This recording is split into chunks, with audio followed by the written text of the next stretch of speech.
واغفر لنا ما مضى ولن يضيق رسول الله جاءك به ذا الكريم تعالى باسمك منتقم يا رب بالمصطفى بلغ مقاصدنا واغفر لنا ما مضى يا واسع الكرم اللهم صل وسلم وبارك عليه. Assalamualaikum warahmatullahi wabarakatuh. Alhamdulillahi rabbil alamin wa bihi nasta'in ala umuri dunya waddin wassalatu wassalamu ala asyrafil mursalin sayyidina Muhammadin wa ala alihi wa ashabihi ajma'in. Subhanaka la ilma lana illa ma 'allamtana innaka antal alimul hakim. Rabbi shrah li sadri wa yassir li amri wa hlul 'uqdatam min lisani yafqahu qawli. Amma ba'du. Fa inna asdaqal hadits kitabullah ta'ala wa khairal hadi hadi Muhammad sallallahu alaihi wasallam wa syarrul umuri muhdatsatuha wa kullu muhdatsatin bid'ah wa kullu bid'atin dhalalah wa kullu dhalalatin finnar. Hadirin jamaah salat zuhur Masjid Jami Nurul Hidayah yang dirahmati Allah, kita manfaatkan waktu istirahat kita ini merehatkan badan, sekaligus kita memberikan asupan bagi ruhaniyah kita. Mudah-mudahan memberikan manfaat dan menambahkan lagi keimanan kita dan memperbaiki hubungan kita kepada Allah Subhanahu wa taala. Hadirin jamaah yang dirahmati Allah, kita akan melanjutkan kajian kita At-Targhib Fathul Qarib Al-Mujib ala Tahdhib At-Targhib wa Tarhib. Pada siang ini kita masuk pada bab At-Targhib fil Ikhlas fi jami'il a'mali wal aqwali wal ahwal wat tarhibu min ta'allumil ilm li ghairi wajhi Allah ta'ala min ta'allumil ilmi li ghairi wajhi Allah ta'ala. Dorongan atau kabar gembira tentang keikhlasan pada seluruh amal perbuatan, ucapan dan keadaan, dan kabar ancaman bagi orang yang belajar ilmu untuk meraih selain ridha Allah Subhanahu wa taala. Bismillahirrahmanirrahim. Qala al-musannif rahimahullahu taala wa ghafara lahu wa liwalidayhi wa limasyayikhihi wa nafa'ana bi ulumihi fid dharain amin radhiyallahu ankum. Qala radhiyallahu anhu. Qala Allah Ta'ala, Allah Subhanahu wa Ta'ala berfirman, "Wa ma umiru illa liya'budullaha mukhlishina lahu-d-din hunafa'a wa yuqimus salata wa yu'tuz zakata wa dzalika dinul qayyimah." Wa ma umiru, tidaklah kalian diperintah. Siapa yang menjadi khitab kepada ayat ini? Yaitu al-Yahud wan Nasara fit Taurati wal Injil, yakni orang Yahudi dan Nasrani yang mereka diperintahkan oleh Allah di dalam kitab mereka yaitu Taurat dan Injil, liya'budullah, melainkan untuk menyembah Allah semata-mata, liyuwahhiduh, untuk mentauhidkan Allah, mukhlishina lahud-din, yang ikhlas, mukhlis, yang murni, minasyirki, daripada kesyirikan, mustaqimina ala dini Ibrahim wa dinina, yang istiqamah tetap di atas agamanya Ibrahim dan agama kita. Fakaifa kafaru bidzalika, maka bagaimana mereka mengkufuri hal yang demikian itu. Hadirin jamaah yang dirahmati Allah, ayat ini menjadi pembuka dalam bab ikhlas dalam amal perbuatan. Wa ma umiru illa liya'budullaha mukhlishina lahud-din. Walaupun khitab ayat ini ditujukan kepada Yahudi dan Nasrani, tapi memahami ayat ini tidak spesifik berdasarkan lafaz ayatnya. Di dalam ilmu tafsir ada satu kaidah, al-ibratu bi'umumil lafzi la bi khususis sabab. Pelajaran yang diambil dari satu ayat tidak hanya berdasarkan keumuman lafaz, pelajaran yang diambil dari satu ayat itu bisa diterapkan berdasarkan keumuman lafaz la bi khususis sabab, bukan dengan sebab-sebab yang khusus. Ayat itu memang ceritanya tentang Yahudi dan Nasrani agar mereka mengikhlaskan peribadahan hanya untuk Allah. Tapi ayat ini juga bicara ke semua amalan yang dilakukan oleh selain Yahudi dan Nasrani, termasuk kita yang membaca ayat ini.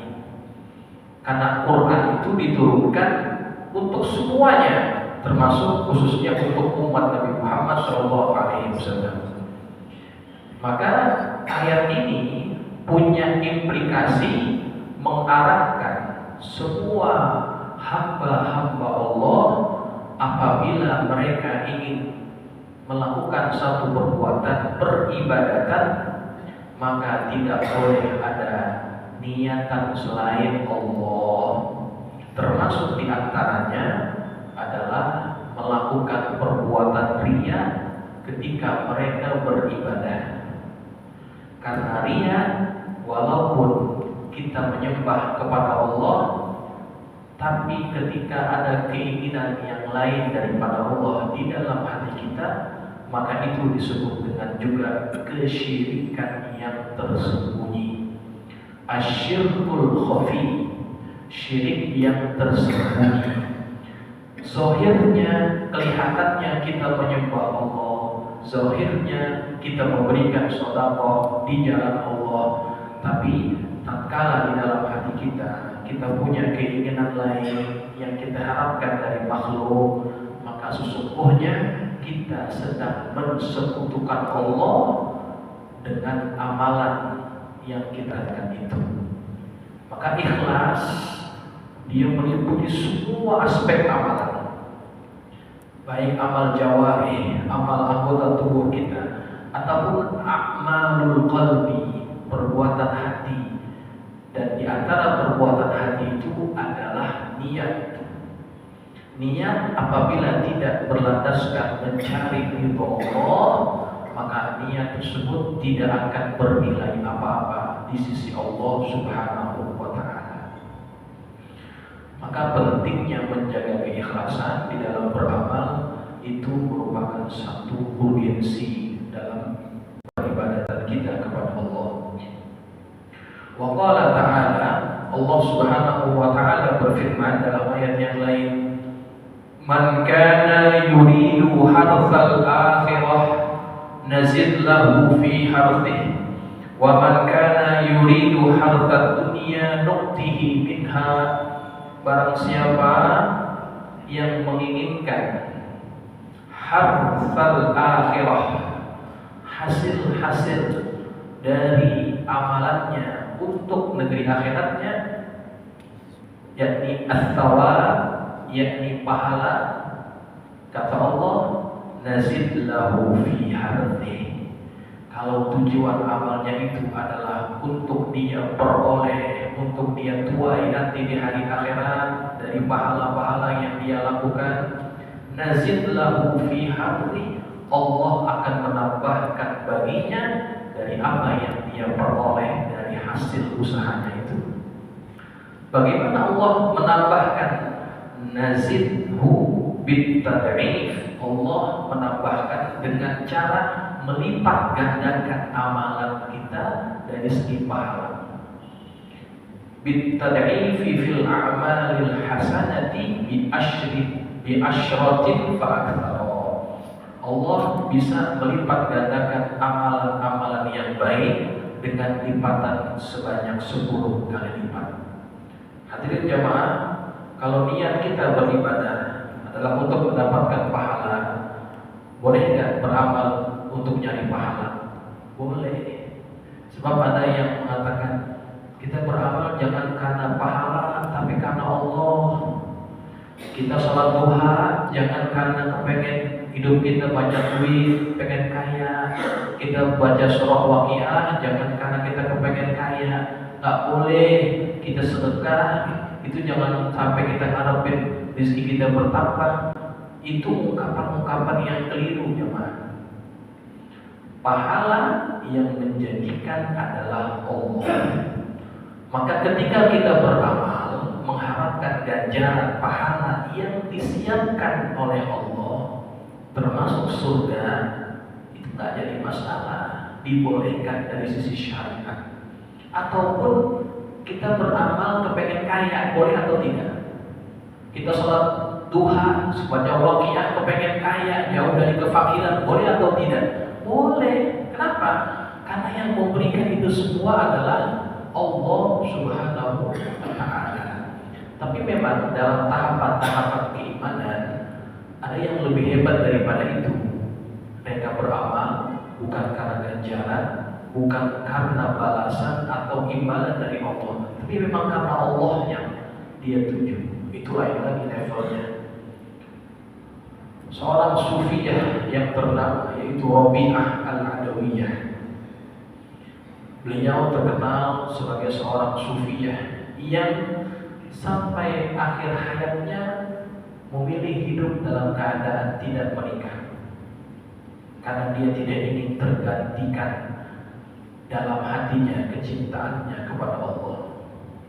Dia pernah berkata, "Ya Allah, seandainya aku beramal karena mengharapkan surga-Mu, maka haramkan surga itu untuk aku masuki. Tapi seandainya aku juga meninggalkan satu dosa karena takut akan siksa-Mu, maka masukkan aku ke dalam neraka-Mu." Ini levelnya sudah lain, jemaah. Karena ini level orang-orang yang khawas, orang-orang yang khusus. Dia beribadah bukan karena ganjaran, bukan karena surga, bukan takut neraka, tapi karena Allah yang dia cintai. Bagi kita orang-orang awam, termasuk al-fakir, kita beramal ngapain sih? Kita nggak beramal kepengen masuk surga, kita pengen selamat dari neraka itu, dan itu nggak salah dari segi syariat. Dan orang yang mengerjakan amal kebaikan, nazid lahu fi hadhihi, Allah akan tambahkan dari apa yang dia peroleh. Man jaa bil hasanati falahu asyru amsalihha. Barang siapa yang mengerjakan amal kebaikan, Allah akan tambahkan baginya 10 kali lipat. Itu minimum. Lebih dari itu Allah bisa buat, bergantung keadaan hati kita. Sebaliknya kata Allah, wa man kana yuridu harthad dunya, barang siapa yang mengharapkan balasan daripada dunia, yakni keindahannya, kenikmatan dunia ini, kata Allah, nuktihi minha, kami akan berikan balasan itu. Kita beramal kepengen pujian, Allah kasih. Kita beramal pengen dapat jabatan, dapat kedudukan, dapat penghormatan, Allah kasih. Nuktihi minha. Tapi ma'usimalahu bila tad'if, yang diberikan kepada orang tersebut nggak ada kelipatannya. Allah nggak akan lipat gandakan. Wa ma lahu min thawabil akhirati min hazzin, dan dia nggak sama sekali mendapatkan balasan dari pahalanya nanti di akhirat. Kalau orang beramal nyarinya dunia, tujuannya dunia, Allah nggak akan kasih untuk akhiratnya sama sekali. Jadi ayat ini menyuruh kita untuk semata-mata beramal, kita kaitkan untuk negeri akhirat kita. Apapun itu, ya, yang kita kaitkan kepada kehidupan setelah kematian kita. Jamaah yang dirahmati Allah, sekarang kita masuk hadisnya. Bismillahirrahmanirrahim. Wa an Umar bin Khattab radhiyallahu anhu qala, sami'tu Rasulullah sallallahu alaihi wasallam yaqul, innamal a'malu binniyat wa innamal likulli imrin ma nawa. Faman kanat hijratuhu ila Allah wa rasulih fa hijratuhu ila Allah wa rasulih. Wa man kanat hijratuhu lidunya yusibuha aw imra'atin yankihuha fa hijratuhu ila ma hajaru ilaihi. Muttafaqun ala sihhatih. Hadis ini masyhur. Ini namanya hadis niat. Imam Nawawi dalam Riyadhus Shalihin memasukkan hadis ini menjadi hadis pembuka. Karena apa? Karena memperingatkan orang yang mempelajari kitabnya agar bermula dengan niat yang ikhlas. Termasuk Al-Imamul Bukhari di dalam sahihnya, walaupun di dalam kitab itu bab yang pertama adalah bab membahas tentang Kitabu Bada'il Wahyi, Imam Bukhari pembahasan pertamanya dalam kitab beliau adalah membahas tentang proses penurunan wahyu pertama kali. Tapi walaupun begitu, dia meletakkan hadis innamal a'malu binniyat menjadi pembuka hadis. Apa kaitannya dengan wahyu? Sebetulnya tidak ada secara langsung, tapi Imam Bukhari ada pertimbangan lain kenapa hadis innamal a'malu binniyat menjadi pembuka dalam kitabnya, walaupun pembahasan pertama dalam kitabnya itu adalah kitab tentang menjelaskan proses awal turunnya wahyu. Karena pentingnya menjaga niat. Hadis ini diriwayatkan oleh satu-satunya sahabat yang bernama Umar bin Khattab. Dari segi sahabat, dari peringkat sahabat yang meriwayatkan hanya dia seorang. Tapi di bawahnya Umar bin Khattab itu banyak perawinya. Sehingga hadis ini kalau seandainya di peringkat sahabat ada sahabat lain yang meriwayatkan hadis ini yang jumlahnya cukup banyak, maka ini hadis pasti dihukumkan sebagai hadis mutawatir. Tapi karena yang meriwayatkan hanya satu orang sahabat, yakni Umar, hadis ini hanya disebut sebagai hadis sahih, bukan hadis mutawatir. Begitu. Ya. Nah, jamaah, hadis ini confirm sahihnya. Kata Nabi, innamal a'malu binniyat. Hanya saja, kalau orang dulu, kalau ada perkataan innama, itu namanya kan adatu hasrin. Hanya itu aja, gitu. Nggak ada yang lain. Innamal a'malu, sesungguhnya amal-amal, ai kamaluha wa sihhatuha, yakni sesungguhnya kesempurnaan amal. Amal itu apa saja? Baik akwal, itu amal. Harakat, gerakan tubuh badan kita. Al-harakatul badaniyah, itu juga amal. Ya. Innamal a'malu binniyat. Sesungguhnya kesempurnaan amal itu, kesahihan amal itu bergantung kepada niat. Ay jazaa'ul 'amilu 'ala amalihi bihasabi niyyatihi min khairin aw syarrin. Fala budda min ta'yinin niyyati fil 'amal liyakuna mujzi'an. Kata pengarang, balasan dari setiap orang yang beramal atas perbuatannya itu bergantung kepada niatnya, baik niatnya baik ataupun niatnya buruk. Maka mestilah seseorang itu mentakyinkan, menentukan apa niat dari perbuatannya. Dan dari hadis ini kita bisa mengambil pelajaran, niat itu punya fungsi membedakan antara amal ibadah dengan amal adah. Amal ibadah dengan amal adah, kebiasaan. Yang membedakan niat. Bapak-bapak, kalau pagi mandi atau tidak? Mandi. Kemudian mandinya sama tidak dengan mandi junub? Perbuatannya sama kan? Sama kan? Sama-sama basahin badan dengan air, kan sama. Kalau kita kepengen mandi junub, ya, kita kepengen mandi junub, tapi ketika kita mandi, kita nggak niat, itu kira-kira sah nggak tuh mandi junubnya? Nggak sah. Walaupun dari perbuatan sama-sama basahin badan, meratakan badan dengan air, sama perbuatannya.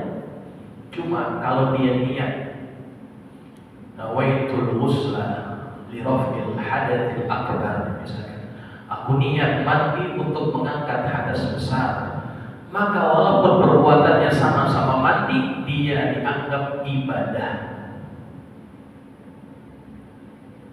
Orang kalau hari Jumat dia mandi pagi-pagi sebelum berangkat kantor, dia mandi biasa, nggak niat mandi sunnah Jumat, nggak dapat pahala. Tapi kalau dia sebelum berangkat dia mandi, niat, aku niat mandi sunat Jumat, dapat pahalanya. Walaupun yang afdal mandi Jumat itu mendekati waktu kita pergi ke masjid. Tapi kalau kita mandi setelah fajar, ya habis subuh, misalkan jam 6 kita mau berangkat, setengah 6 kita mau berangkat, kita mandi dulu. Maka mandi yang diniatkan untuk mendapatkan pahala sunat Jumat, kita dapat pahala. Amalan kebiasaan jadi nilai ibadah karena apa? Karena niat. Bapak-bapak makan itu adat atau apa? Adat kan? Makan ya, makan biasa. Cuma kalau makan kita nggak niatin, jadi sekedar menghilangkan lapar. Kalau kita niat, ya Allah saya makan untuk menguatkan badan saya. Kalau badan saya kuat, saya bisa ibadah gitu. Ya, redaksinya pakai bahasa masing-masing. Tapi tujuan kita makan, tujuan kita minum itu agar badan kita kuat, sehat, bisa ibadah. Dapat pahala walaupun makan. Maka niat bisa membedakan antara adat dengan ibadah. Coba rugi kalau kita gak niat. Apain aja kita kerjain amal, semua amalan innamal a'malu binniyat. Semua niat itu, semua amal itu bergantung kepada ya, maka jamaah perhatikan niat kita. Untuk apa kita melakukannya? Kalau untuk Allah, untuk akhirat, kita dapat pahalanya. Kalau untuk dunia semata-mata, makan buat ngilangin lapar, minum buat ngilangin haus, itu doang yang kita dapat, pahalanya kita dapat. Ya, nah, jamaah yang dirahmati Allah, hadis ini disambung dengan perkataan Nabi, faman kanat hijratuhu ilallahi wa rasulih. Barang siapa yang hijrahnya karena Allah dan Rasulnya, fa hijratuhu ilallahi wa rasulih, maka pahala hijrahnya itu akan dia dapatkan sesuai dengan apa yang dia niatkan, itu untuk Allah dan Rasulnya. Wa man kanat hijratuhu lidunya yusibuha, kalau niat hijrahnya itu adalah untuk dunia yang dia ingin dapatkan, imra'atin yankihuha, atau perempuan yang ingin dia nikahi, fa hijratuhu ila ma hajara ilaihi, maka hijrahnya itu adalah sesuai dengan apa yang dia niatkan, apa yang dia jadikan sebagai niat hijrahnya itu. Nah, jamaah sekalian, hadis ini ada sebab urut, ada sebab kenapa Nabi ucapkan hadis ini. Ini karena momen hijrah ya, momen tahun baru hijrah, ngomongin hijrah nggak ada salahnya. Jadi waktu itu ada seorang laki-laki yang dia mengkhitbah seorang wanita, dia melamar seorang wanita. Wanita tersebut namanya adalah Ummu Qais. Kemudian kata kitab ini, fa'abat an tatazawwajahu hatta yuhajjir. Perempuan ini nggak mau menikah dengan laki-laki itu kalau dia nggak hijrah. dia nggak hijrah. Kebetulan itu perempuan tinggalnya di Yathrib, tinggalnya di Madinah. Saya nggak mau dinikahi sama kamu kalau kamu nggak hijrah kemari. Fahajaro, kemudian dia ikut-ikutan hijrah. Sahabat yang lain hijrah, dia ikut juga hijrah. Fatazawwajaha, kemudian dia menikahi wanita tadi. Fakunna nusammihi muhajiru ummi Qais, maka kami menamai orang tersebut sebagai muhajir Ummu Qais, orang yang hijrah karena Ummu Qais. Itu ceritanya. Jadi dia dapat apa? Pahala nggak dapat, dia cuma dapat perempuan. Rugi, ya. Jadi nggak dapat apa-apa. Itu ceritanya. Kenapa ada cerita hijrah? Nah, jamaah sekalian yang dirahmati Allah, kita bisa ambil pelajaran penting dari hijrah itu. Ya, sahabat-sahabat Nabi adalah orang-orang yang betul-betul ikhlas berhijrah karena Allah dan Rasul-Nya. Dan Nabi juga melakukan hijrah atas perintah Allah. Segala amalan yang dilandasi dengan niat karena Allah, Allah akan membantu dia, membela dia. Bayangkan bapak-bapak, ini ada perintah hijrah, pindah ke negeri yang lain. Kita nggak pernah tahu di sana ada apa. Sedangkan di kampung kita, di negeri kita, kita sudah nyaman. Artinya kita sudah punya rumah, sudah punya harta benda, sudah punya hasil usaha, sudah punya bisnis, disuruh pindah. Maka hanya orang-orang yang imannya kuat yang mereka mau pindah ke negeri yang ditentukan itu. Maka banyak sahabat-sahabat itu yang betul-betul mengorbankan tuh. Karena semuanya nggak ada yang berani hijrah terang-terangan, semuanya hijrah senyap-senyap. Jadi karena hijrahnya senyap-senyap, mereka bawa harta seadanya, secukupnya. Kalau bawa semuanya kan kelihatan. Di mana yang lain ditinggal di Mekah, tuh pengorbanan. Yang berani hijrah terang-terangan cuma Umar. Umar siapa yang berani? Umar, badannya besar, gagah, kuat, pemberani. Jangankan orang, setan saja kalau ketemu Umar takut, Pak. Dalam satu hadis Nabi, kalau setan menjumpai Umar di satu lorong, maka setan akan cari lorong yang lain. Takut tak Umar? Cuma Umar yang berani terang-terang. Dia putari Ka'bah 7 kali. Setelah dia putari Ka'bah 7 kali, dia sholat di makam Ibrahim. Setelah itu dia hadapi orang-orang kafir yang lagi nongkrong-nongkrong katanya. Syahatil wujuh, ini wajah orang-orang sengsara, orang-orang merugi nih.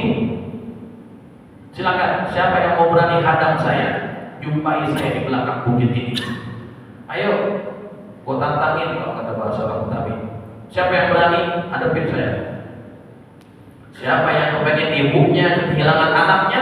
Siapa yang kepengen istrinya jadi janda? Yang kepengen anaknya jadi yatim? Hadapin saya. Oh gitu. Siapa yang berani? Umar. Gak ada yang berani. Maka Umar lah yang bisa hijrah terang-terangan. Yang lain gak. Nabi sendiri, jamaah sekalian, meninggalkan cintanya kepada tanah air yang berat sebetulnya. Tapi ini perlu untuk agama, ditinggalkan semuanya. Nabi itu sangat cinta kepada Mekah, sangat cinta kepada Mekah.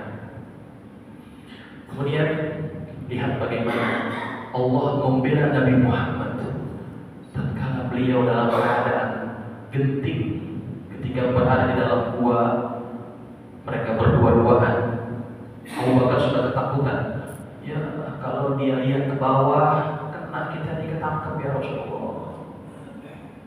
Kata Rasulullah, "Fa'anzalallahu sakinatahu alaihi wa ayyadahu bijunudin lam tarawha." Allah turunkan ketenangan dalam hati Nabi Muhammad, dan Allah berkuat dengan tentara-tentara yang kalian tidak melihatnya. Kata Nabi, la tahzan innallaha ma'ana. Jangan kamu sedih, Allah bersama kita. Pergi itu orang yang mengetahui padahal Nabi dan Abu Bakar sudah ada di bawah. Kemudian setelah itu Nabi lanjutkan perjalanan menerusi tepian pantai. Ternyata bisa dilacak. Ada orang yang ketahui keberadaan Nabi, kemudian dilaporkan, dikejar sama Suraqah. Dia kejar, namanya Suraqah. Karena dia kepengen apa? Dia kepengen balasan dia. Satu kepala 100 ekor, 2 orang 200 ekor, jadi orang kaya. Dikejar tuh langsung sama Suraqah. Makanya orang yang namanya Suraqah biasanya serakah gitu. Dikejar tuh sama dia. Apa yang terjadi? Ketika ada seorang hamba yang beramal karena Allah, dia serahkan semuanya untuk Allah dan karena Allah, maka ketika dia semakin dekat itu pundaknya terprosok masuk ke dalam pasir. Terprosok, bangun lagi, dikejar lagi, terprosok lagi, sampai berkali-kali dia nyerah. Abu Bakar sudah ketakutan aja, semakin dekat dia orang, jatuh lagi, nggak bisa mendekati. Akhirnya dia minta ampun, ya Muhammad, tolongin saya, saya janji dah saya nggak akan apa-apain Anda. Akhirnya kalau kamu berjanji nggak akan apa-apain kami dan jangan ceritakan keberadaan kami, aku akan bantu kamu. Baik deh, saya akan berangkat. Akhirnya tolongin pulang dia. Itu bukti bahwa orang yang beramal karena Allah bukan hanya di akhirat dia dapat ganjaran, di dunia Allah akan belain dia. Allah akan bersama dengan dia. Allah bersama orang-orang yang ikhlas karenanya. Jemaah, makanya kalau kita kepengen untung, jangan semata-mata dalam ibadah kita itu ada sesuatu selain dari Allah Subhanahu wa Ta'ala. Jemaah sekalian, karena ini waktunya sudah jam 1, terbatas waktunya, jemaah harus melanjutkan aktivitas. Mudah-mudahan yang singkat, yang sedikit ini ada manfaatnya. Wallahu a'lam bishawab wa ilaihi al-marji'u wal ma'ab. Assalamualaikum warahmatullahi wabarakatuh.